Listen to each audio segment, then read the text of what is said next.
संघ में दीक्षा हुई, नई दीक्षा हुई, और एक बहुत पुराने वयोवृद्ध साधु थे। वे सामने से निकले तो निकलने पर वो दूसरे साधु जो थे, जिनकी अभी नई दीक्षा हुई थी, वो उठे नहीं।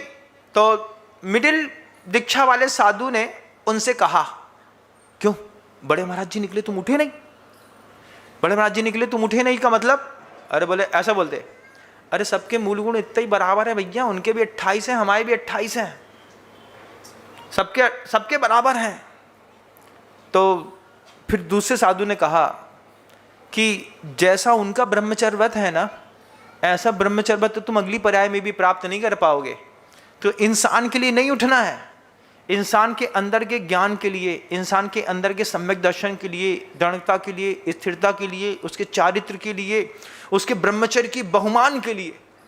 अगर तुमको तुमसे बड़ा कोई दिख जाए कि इसका ये सब ऊंचा हुआ है, खड़े हो गए, हाँ भगवान, ये एक विनय है। ये विनय कर्म निजरा में बहुत बड़ा साधन बनती है। साधु निकला आपकी रोड से निकलता हुआ साधु है, आप अपनी दुकान में हैं, आप बाहर नहीं आ सकते हैं, कोई बात नहीं, लेकिन दुकान से भी अगर आपने देखा है तो देख करके खड़े हो गए, दुकान में ही खड़े हो गए, हाथ जोड़ लिया, क्या है? एक ब्रह्मचर्य को प्रणाम है, एक सम्यक दर्शन को प्रणाम है, सम्यक ज्ञान, सम्यक चारित्र, सम्यक सुख, सम्यक मार्ग को प्रणाम है। उस मोक्ष मार्ग को जब मैंने सामने से निकलता दिखा तो मैंने उसको नमोस्तु करके उसको स्वीकार कर लिया है। ये विनय का कमाल है। और विनय का कैसा कमाल है बताओ? सामने से महाराज निकलेगा तो क्या करोगे? सामान लेने के बहाने अंदर घुस जाओगे, होता है कि नहीं? झूठ नहीं बोलना, झूठ बोले कौआ काटे, और तुम्हारे यहाँ तो कौआ काटे, हमारे में तो कुत्ता काटे। हाँ, तुम कौआ काटेगा तो बच जाओगे, कुत्ता काटेगा तो रेबीज हो जाएगा। तो क्या करेंगे? साधु सामने से निकला, अगर पता चल गया कि निकलने का टाइम है तो आप अंदर घुस जाएंगे, बोले 5 मिनट बाद, बस 5 मिनट में महाराज निकलने वाले हैं, वे निकल जाएं फिर निकलेंगे। इसका मतलब है आपने अभी मार्ग की कीमत नहीं समझी। ये अंतरंग तप है, व्यक्ति को झुकाता है लेकिन झुका करके ऊंचा उठा देता है। अंतरंग तप में विनय है। ऐसा व्यवहार कितना निर्मल व्यवहार होगा, सोचिएगा, क्या विचार करिएगा। उसके बाद आचार्य कहते हैं विनय के बाद वैयावृत्ति। वैयावृत्ति शब्द भी कहता है कि जिसकी की जाती है उसको कुछ मिले या ना मिले, लेकिन जो करता है वो सातिशय पुण्य का बंद कर लेता है। ये शब्द कहे थे गुरुदेव ने मुझसे अमरकंटक में, जब मुनि श्री निर्णय सागर जी महाराज श्री जी को कंठ में टीबी हो गई, गले में टीबी हो गई, प्रवचन सागर जी महाराज श्री जी को उनके साथ भेजा कि निर्णय सागर जी महाराज जी की आवाज़ नहीं निकल रही है, इनकी वैयावृत्ति का लाभ आप लीजिएगा। उनको उस समय कुत्ता काट चुका था, तो किसी को पता नहीं था कि इनको भी रेबीज पल रहा है, लेकिन अमरकंटक से कटनी के लिए भेजा निर्णय सागर जी महाराज श्री जी के स्वास्थ्य लाभ के लिए। कंठ बिल्कुल रुक गया था, आवाज़ ही नहीं निकल रही थी उनकी। हमसे गुरुदेव ने कहा तुम्हारा पुण्य तेज है, तुम सातिशय पुण्य का अर्जन करोगे अगर इन महाराज के तुमने रोग ठीक कर दिए तो। तुम्हारे ऊपर मुझे विश्वास है, जाओ तुम्हारा पुण्य बढ़ेगा।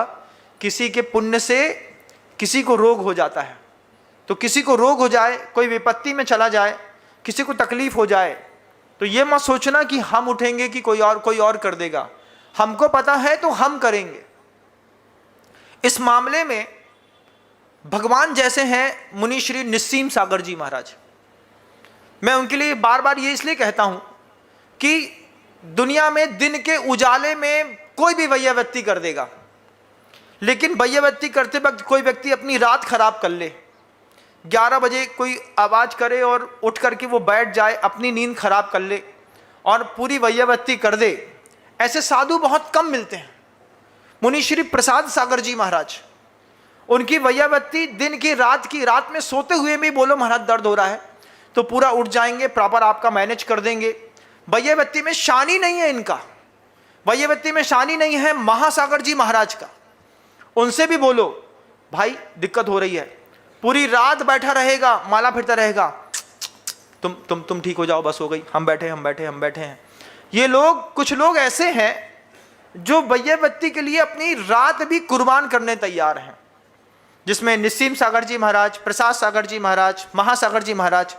आप उनसे बोलिए एक बार हमको ये चाहिए, बोले दुनिया भर की हर चीज मिलेगी, बस तुम स्थिरता बना के रखो। सातिशय पुण्य का वर्धन होता है, और उसमें भी कई बार बोलने पर मिलती है, कई बार समझ ली जाती है। तो समझ करके जो वैयावृत्ति होती है उसका मजा ही कुछ और है। जैसे श्री कृष्ण ने करी, रत्न कापिष्ट चूर्ण को 3 अंजलि छाछ के साथ मुनिराज को अपनी ही पत्नी रुक्मणी से दिलवा दिया। रुक्मणी से कहा महाराज को दे देना, मैं दे नहीं पा रहा, क्यों? ऐसा कर्म बांध लिया है।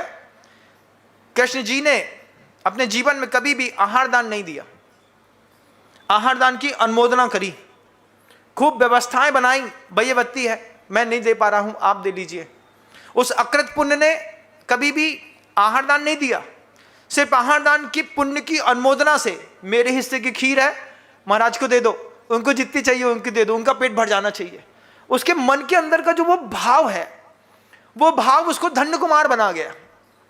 क्या था? मेरे पास है, मेरे गुरु को, मेरे प्रभु को जरूरत है, मैं घर में रख करके क्या करूंगा, तुम उनको दे दो। ये देने की भाव से ही इंसान भगवान बन गया।